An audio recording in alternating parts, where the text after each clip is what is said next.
Hello.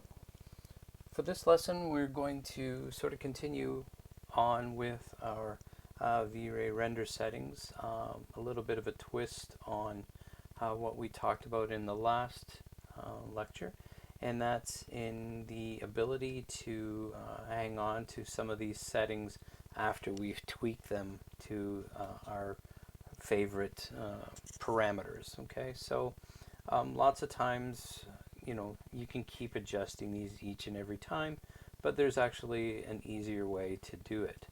And V-Ray has a built-in feature that allows you to actually make the settings the way you like them and then hang on to them for future use. Okay, so let's take a quick look at how to do that. So let's say we've set up our draft setting, and we always want to have a couple of little tweaks in there in order to still be fast, but to have a little bit better quality than just a simple draft. So maybe we've come in here and we've adjusted our setting for our noise limit down to 0.05, and maybe we've put our max subdivisions up to 6, and so on and so forth. I think I'll leave that one where it is. This one I'm going to bump it up a little bit just to smooth things over a little. Okay, so there's a lot of different things that obviously from the last video that we talked about, but let's say these are the settings that I seem to prefer. It's got a nice balance between not too much noise but not an overly long rendering time and so on. So once we've got that and we want to hang on to it and maybe use it every time we open up V-Ray, there's a built-in save feature which allows us to do just that.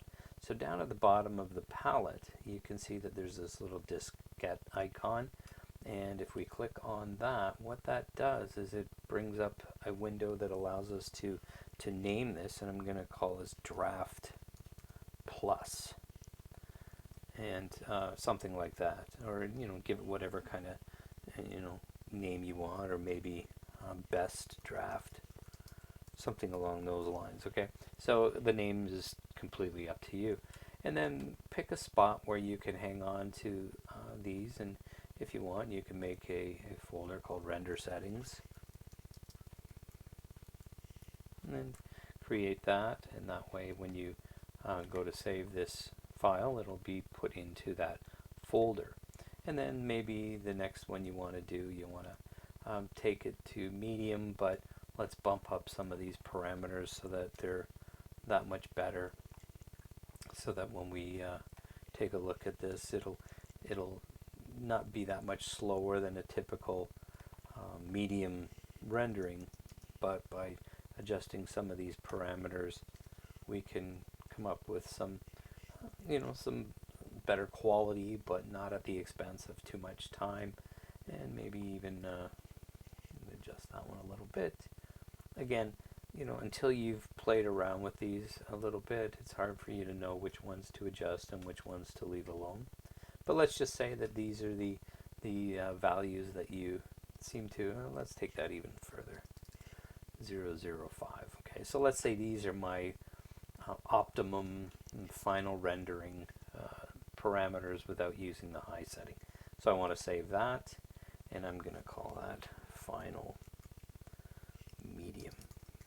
Okay, and when I put that into my render settings folder and hit save, then that one is all set for me. Okay, so and then let's say we open up another model, and instead of going through and tweaking all these values again, I can easily just say, oh, I'm just going to go and get that setting that I set up before for quick drafts, and I can just load that in, call it best drafts, and open, and then I know when I open up, these values have been all set to those values that I had already spent a lot of time adjusting.